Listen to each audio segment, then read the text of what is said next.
Pag-usapan pa natin ang mga isyung sinagot ng palasyo kasama si Mobile Journal Julie Baiza. Julie, ano ang nag-udyok kay PBBM na iutos niya mismo ang pagtugis sa mga nasa likod ng Lost sa Bungeros? Pops J, na itanong kasi kanina kung meron nga bang direktiba ang Pangulo kasi bukod nga sa sinasabing may malaking grupo at personalidad sa likod dito, idinadawit na rin kasi yung ilang mga pulis no, dito at yan nga iniimbestigahan na. So kaya naitanong na rin kanina, meron na bang masasabi or meron na bang direktiba si PBBM?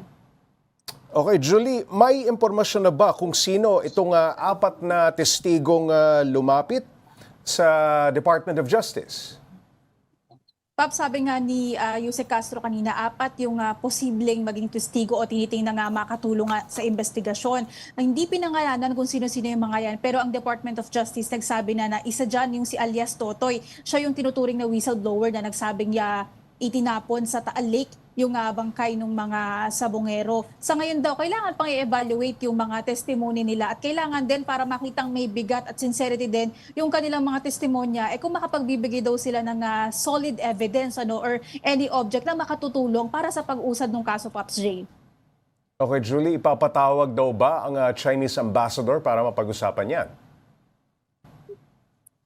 Pops, bakit daw tila isinisisi or mukhang sinisisi ni former presidential spokesperson Harry Roque sa administrasyon at kay Pangulong Bongbong Marcos yung mga nangyayari sa kanya, no? Well, in fact, ang sabi ni Palace Press Officer Claire Castro, hindi naman daw niya kasama ang Pangulo no nagkaroon siya ng mga deal sa iba't ibang kumpanya na iniuugnay sa Pogo. And sabi pa ni Castro, and I quote, ano po ba ang kanyang pruweba? Kwentong walang kwenta?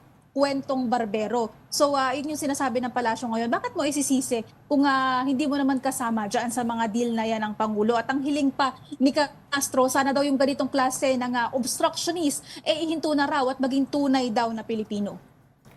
Julie, sa usapin naman ang mas malapit sa ating mga sikmura, kamusta naman ang programang 20 pesos na bigas? Kanina umaga, Pops J, nagpunta sa Zapote Public Market si Pangulong Bongbong Marcos para sa paglulunsad naman ng 20 pesos na bigas dyan. Diyan nga, malinaw daw yung atas ng Pangulo sa concerned government agencies.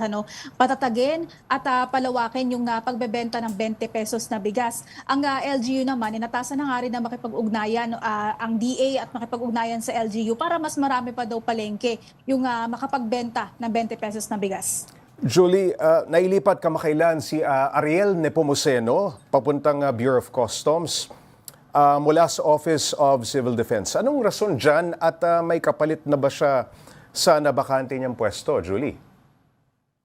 So medyo biglaan nga yung naging anunsyo ng palasyo, no? Nagkagulatan na pinalitan na pala si former Customs Commissioner Rubio at ang ipinalit, nagbabalik lang din naman sa Customs dating opisyal si former OCD Administrator Ariel Nepomuceno. Kanina tinanong na din natin, meron na ba siyang kapalit dyan sa pwesto and kinumpirma nga ng palasyo na mauupo na or nakaupo ng OIC ng OCD si Deputy Administrator Rafaelito Alejandro.